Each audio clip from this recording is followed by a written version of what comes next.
Hello, and welcome back to this episode of Pros and Content. I'm your host, Ellen Schwartz, Senior Director of Demand Generation here at Notch, and I am thrilled to welcome Ashley Emery, your Senior Vice President of Demand Generation at JobVite. Hi, Ashley.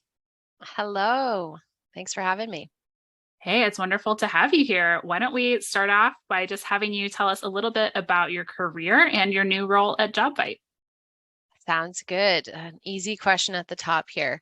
So I have been in the B2B technology space for over a decade, leading various marketing organizations. My focus has primarily been around growth marketing and demand generation. I have worked kind of on both sides of the spectrum, both in fast-paced startup organizations. Back a handful of years ago, I was at Certified by Inburse, which is a SaaS-based expense management company.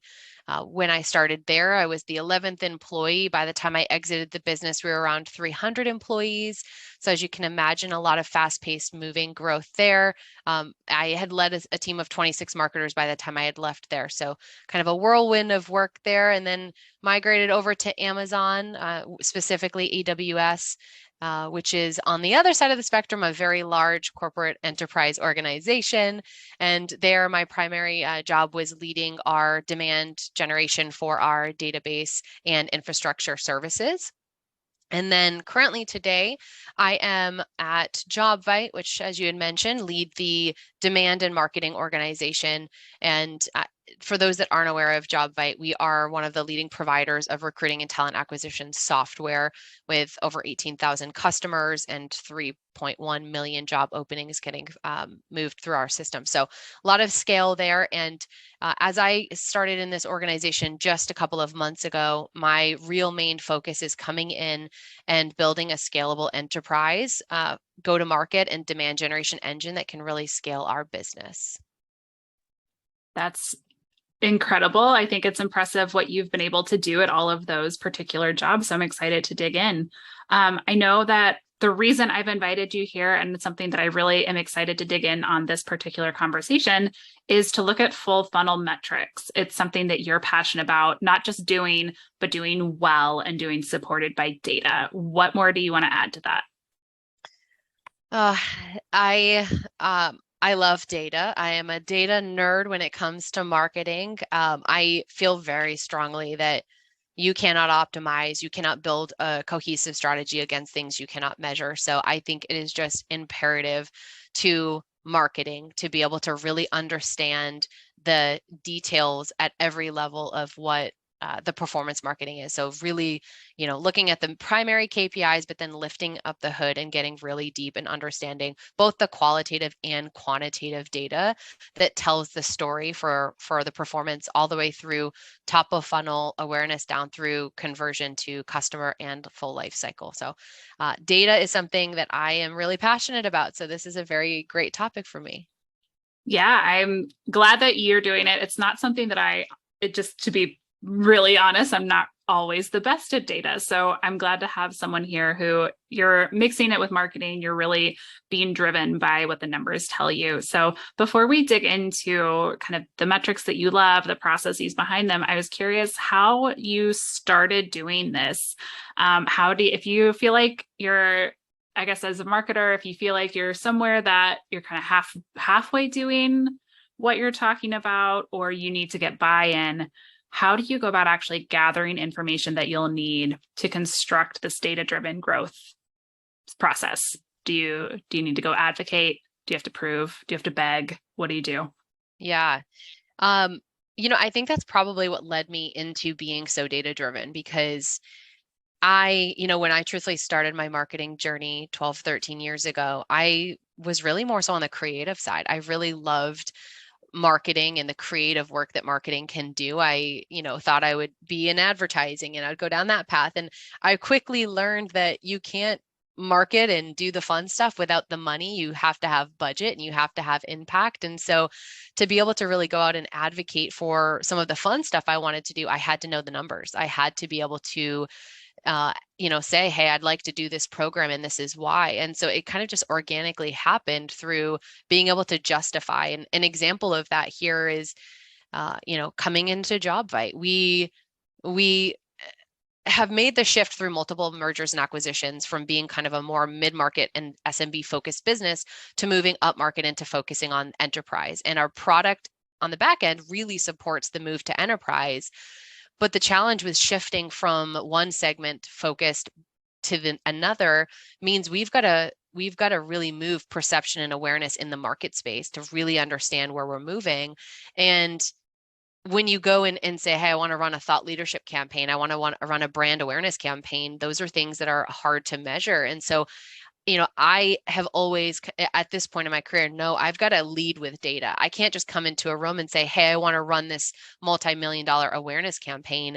I need to have irrefutable data that tells that story so that I'm just really kind of the mechanism of providing that data. I'm just kind of the way that data is presented. So what I did, one of the first things I had done when I came into this role was, let's validate some of our thinking. Let's go and do customer marketing research. Let's do market research, unaided awareness, brand awareness, and do qualitative and quantitative to understand where does the market view us today. And as a result of collecting that data, we were able to say, hey, we actually don't have an awareness issue. We have a perception issue, or we have XYZ issue. And then we can build a strategy to then say, hey, we would like to ask for more money, or we need to do XYZ. So I think, data just really helps elevate and tell a story to then help you better advocate for what you want to do in your business. So, yeah, it's come organically, how I've got here. And think if a company is moving and wants to get into that direction, I think it's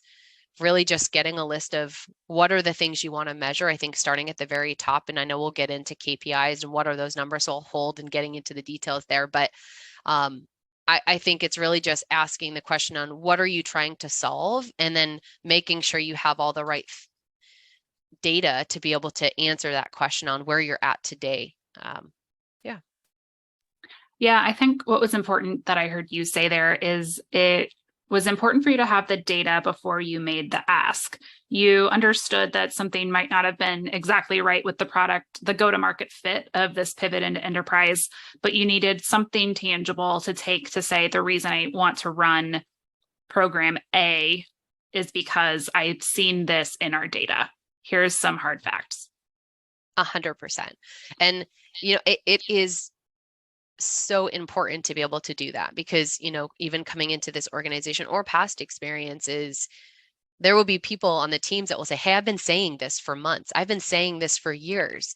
And the problem is getting the highest level leadership on board with what you're trying to accomplish. And without the data, it just becomes a more challenging conversation, because it feels more of a matter of opinion, and people have different perceptions. If you're talking to the CEO, he might feel the company is one way. If you talk to the sales leader, he might feel very differently. So level setting everybody on the same plane through data helps just have a really strong conversation, because again, it's kind of irrefutable on saying, hey, here's just the reality of where we're at, and here's my plan to fix where we're at, and let the data kind of tell that story. Yeah, that actually flows really well into the KPIs that you had mentioned earlier. So what are some of those KPIs that you look into either specifically with Demand Gen or that might be shared throughout the organization? Yeah, man, there are so many numbers. There are. So many. I'll just speak at a high level, kind of the main KPIs that we look at. I think it's, specifically around demand generation.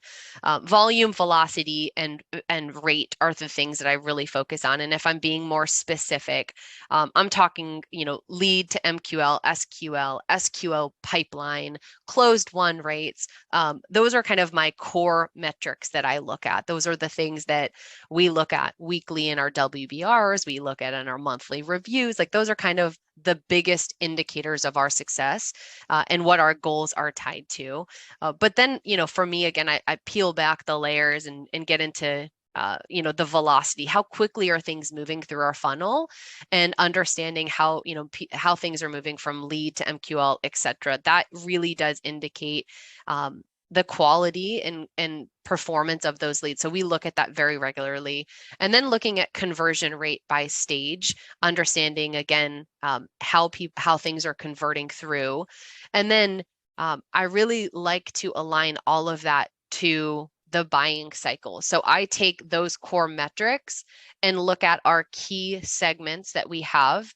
For example, here we look at small business, mid-sized organization, and then enterprise, which the counts are kind of irrelevant, but we basically have 3 different segments we take our audiences into. And I look at the full funnel metrics and KPIs by those stages and look at the average, time to close, and then factor that in when I'm looking at these metrics for like a rolling 90. So let's just say it takes 90 days on average for an enterprise deal to close. I like to look at the data not just at a snapshot month view, but like a rolling 90 days, so I can see how the full life cycle of things move through and at what rate and stage. In addition to that, addition to kind of breaking up those core KPIs and by segment, we really also look at that in terms of, average deal size, and take all of that to then really model out and forecast what we think we're going to get. And we just today went through this exercise of re-looking at, here's all of our KPIs, here's the velocity we think they're going to move, here's what we model out that we will be at the end of the year. And that gives us a really good understanding of whether we're above plan, below plan, or on target based on our current performance. And so it really ends up just being a very mathematical exercise in marketing around performance. And then in addition to all that, and again, I told you it's a lot of numbers, a lot of data, and a lot of numbers. That's okay. Myself personally too, I also, when I'm evaluating my team's performance, I look at the cost per lead, the average customer lifetime value, looking at the SQO pipeline. And then I really like to look at it, more importantly, from a attribution stage. So how much is coming from sales, how much is coming from organic, how much is coming from marketing, and really, again, take that lens and that layer on all of the metrics I just said. So we take those core metrics and slice it 10 different ways, and it tells us different stories on how we can pivot and optimize our plan and pull levers where we need to. So hopefully that answers the questions. It's a lot of data. Absolutely. You did throw out a lot of numbers and a lot of data. I don't think that they're anything a good growth marketer hasn't heard before. I think what might be unique about it is that you're doing a really good job of then acting on it and or partnering with revenue or kind of doing the next step. And I would say too that you're doing a good job of lining it all up into a cohesive program. So a few things for me to unpack in there. Why don't we start with, how are you going about managing those relationships with the Rev organization?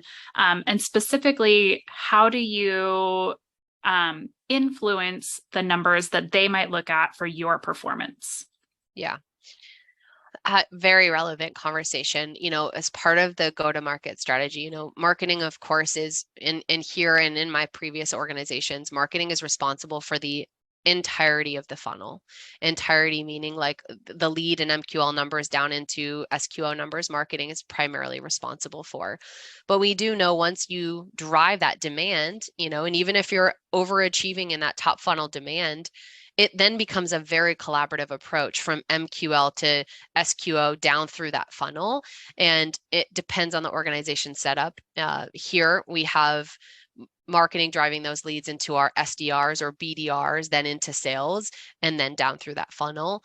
I think it's really important to have tight alignment across those. And so having in this exercise we are doing right now, really looking at, okay, the volume of demand is here, but we're noticing, things aren't converting through as fast as we want them to. And so we then, from my standpoint, from a data standpoint, we look at, okay, why are things slowing down or speeding up, vice versa? In this case, relevant to me today, why are they slowing down? And then we look at it, we look at that data by channel. Like, are we, maybe the quality of the demand has decreased, meaning maybe we attended an event and had a large influx of somebody that attended an event that doesn't indicate they're necessarily ready to buy. So it could be indicative of the different types of sources that we have. So maybe that's one of them. Maybe it's our the rep engagement. Maybe we need to look at it by individual rep activity. Maybe there's specific reps that are having a lower conversion rate.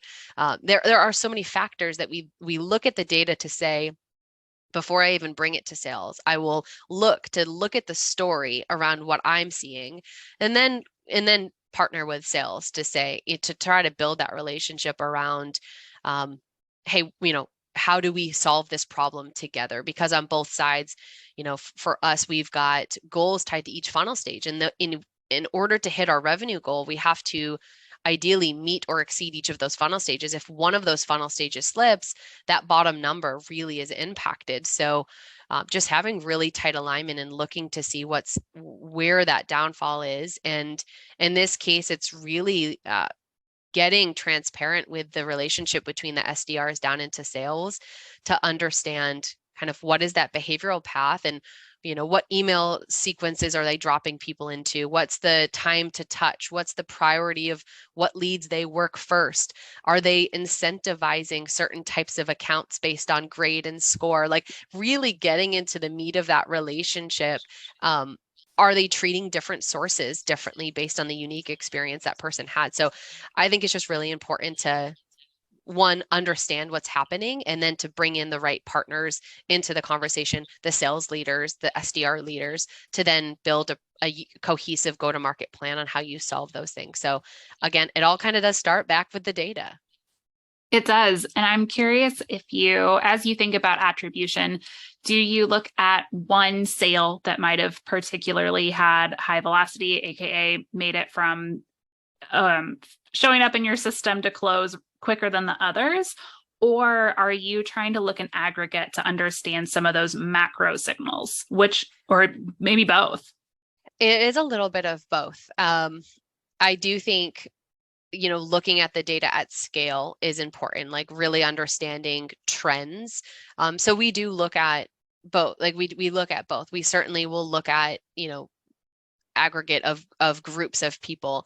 I think, something that we focus a lot on is propensity to buy data, understanding like lookalikes, like what type of customers, if we know, even on the existing business side of demand, if you've got a group of customers they have high NPS scores, they have just really favorable ratings, and they're using a lot of the products, and their industry, company size, and buyer personas, we then take that and understand kind of high propensity to buy prospects that look like them, and take that kind of approach to then applying that towards our existing business side of things as well. Like, hey, we've got this group of customers that look like these other high successful customers, but they're not using all our products. So that's an opportunity for us to potentially sell into those products because they're very high lookalike, high propensity, and take that also for non-existing customers and take that same approach. So we do that at scale. That is looking at kind of a group of customers based on performance.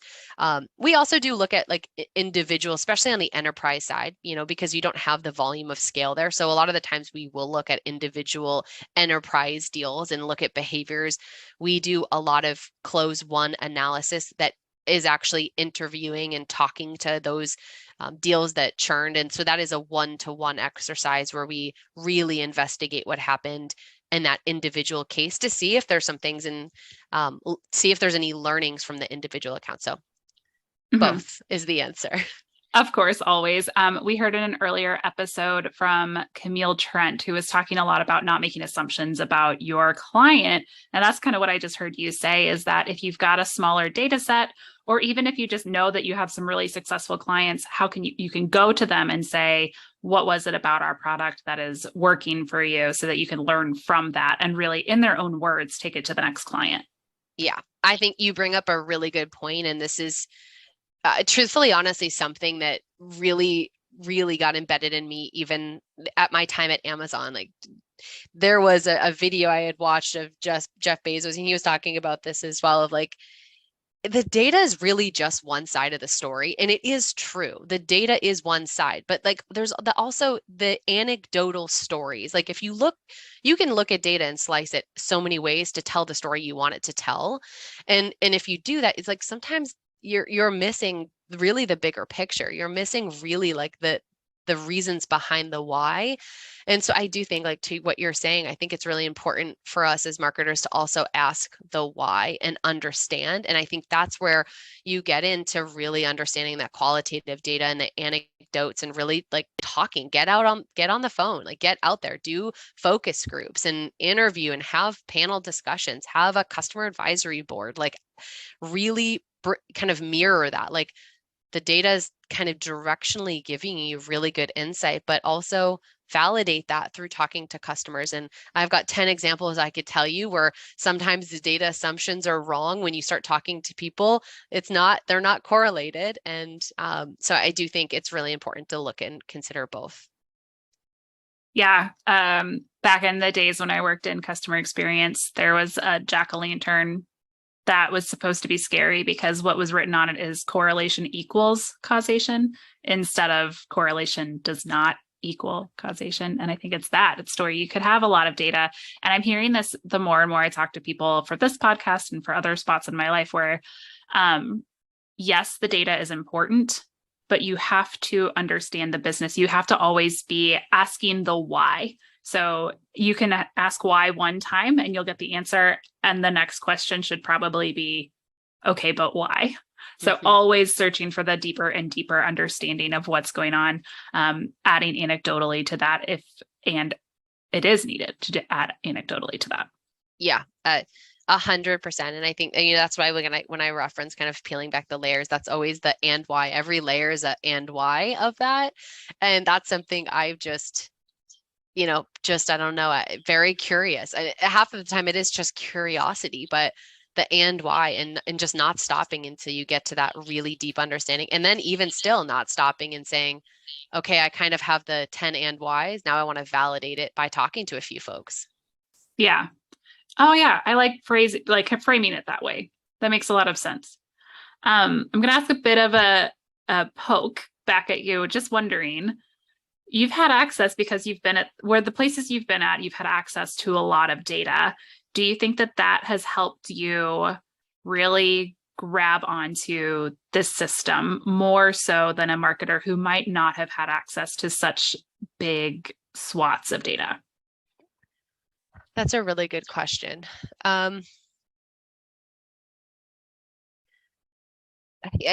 Honestly, I would say yes. I think a little bit of an advantage of being in places that have really good infrastructure for data.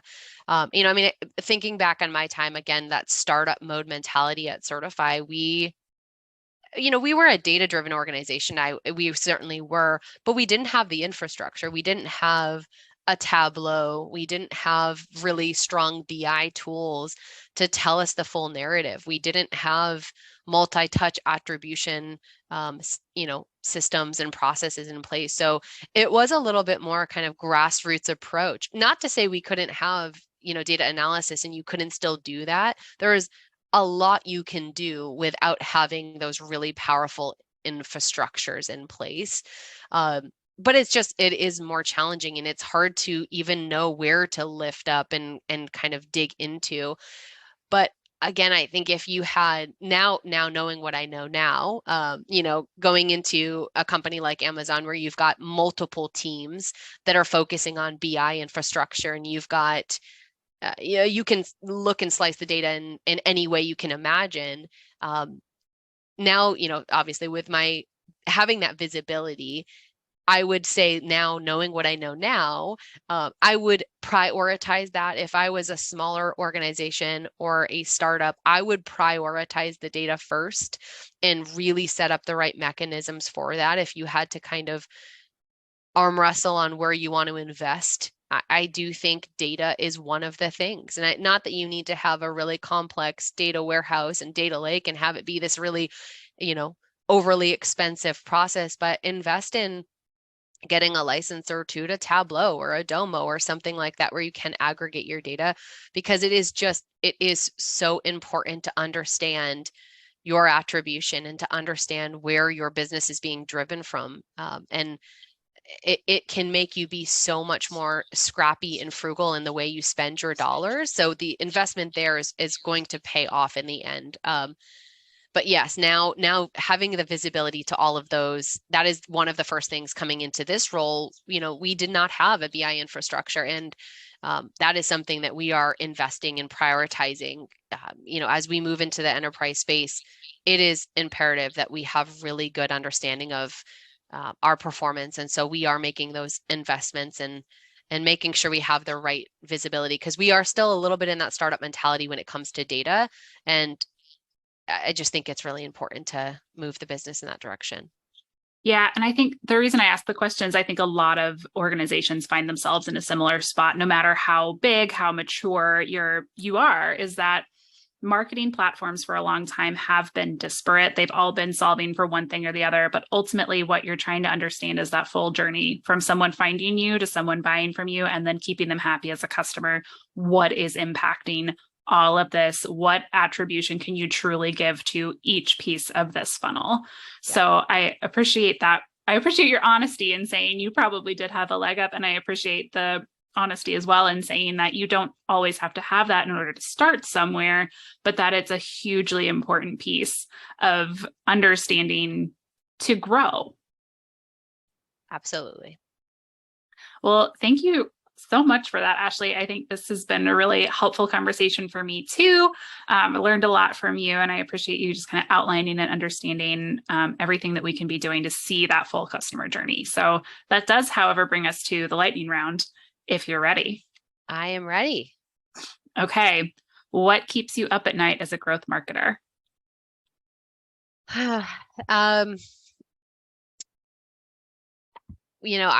I think one of the things that keeps me up currently, at least, is, strategy and pushing strategy from awareness to thought leadership down into demand.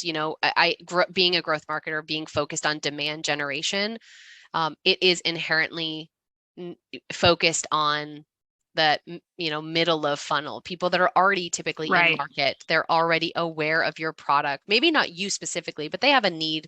They've self-identified a problem and they're out looking for a solution.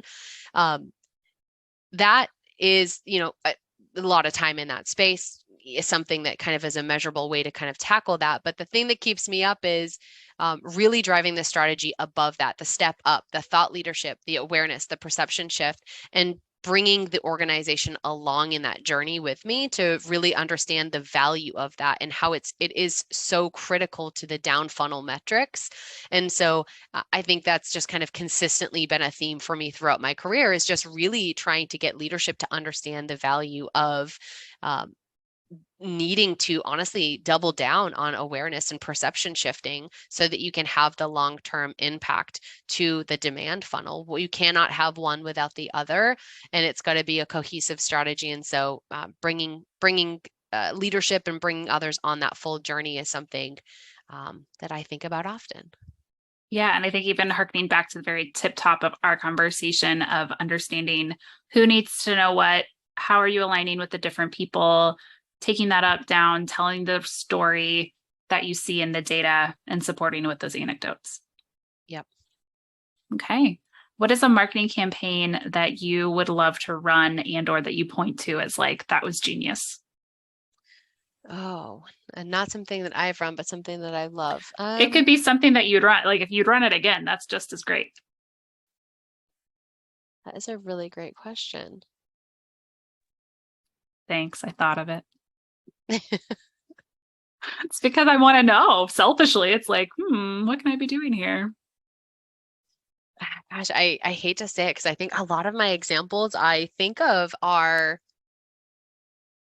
some of the Amazon commercials. And I hate to say that just from my bias of being there, but I really do like some of their commercials that they have run, and some of the ones that are related to like small businesses and like the impact that Amazon has. Like I do think, especially in the time of COVID over the last couple of years, the impact that Amazon has had in everybody's life. Some of the commercials that they have had, like the ad spots they've had that touch on the importance of just the connectiveness of Amazon. And truthfully, it's really just they pull at emotions often.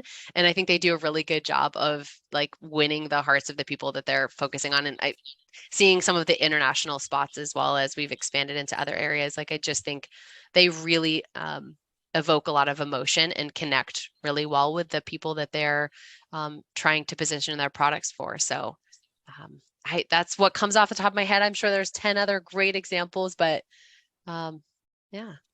I think what you're ultimately saying is they've done a great job of really understanding what their customer needs and saying in a way that's compelling, we've got it. Absolutely. Yes. I Yeah. mean, there's, I am very much tied to emotion when it comes to advertising, and it is more so in the B2C space, but I think brands that can evoke emotion and can really connect with an audience and their need, I do think those are what lead to really good commercials. But a little bit more challenging when you're talking about HR tech, and a little bit harder to connect on an emotional level. But yeah, I was going to say there is a discussion on LinkedIn kind of at all times of like, shouldn't all marketing actually be B2H? It's business to human. It's you to that. And it's like, yeah, but I would agree with you that I don't think you can craft a tear jerking narrative around my HR technology is really going to help you. Maybe you can. Maybe that's what you should go over to someone and say, this is your new brief. Yes, I need to push this for our thought leadership campaign. Some tear jerking ad campaign. All right. I look forward to seeing what comes out of this discussion. I'll happy to take a little bit of credit for that. Of course. Okay. One that does not have to do with marketing. Where is the best place you have traveled? One of my most fondest trips that I've been on, I think, is I went to Marseille, hopefully pronouncing it correctly, but Marseille, France, the coast of France, probably before COVID, 3 or 4 years ago. And it was just an incredible trip. I truthfully ate croissants all day long and was on the hunt for macarons everywhere. And it was my most favorite trip. It was beautiful and the food was amazing. I would go back there in a heartbeat. I'm pretty sure France, in the paperwork, it says you have to eat 1 croissant every day or we won't let you out of the country.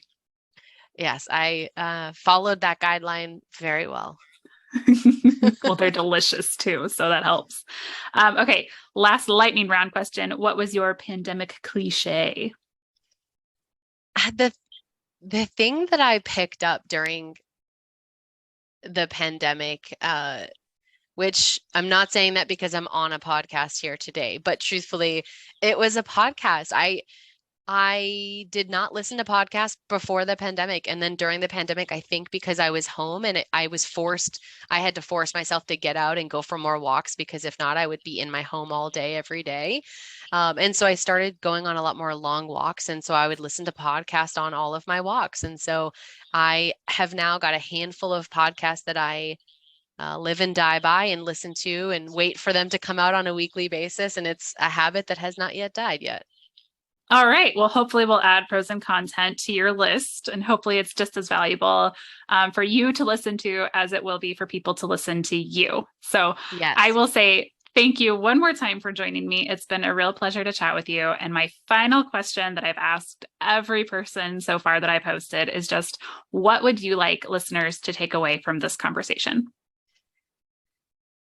I would focus, just the importance of data. I think the importance of you cannot measure what you can, or you cannot impact what you cannot measure. And don't be intimidated by systems and processes that require you to understand data. Start small and, start with just the basic KPIs and build upon that. You don't have to have the entirety of an infrastructure to get started. Just, one bit of data at a time can help you start to unravel the story.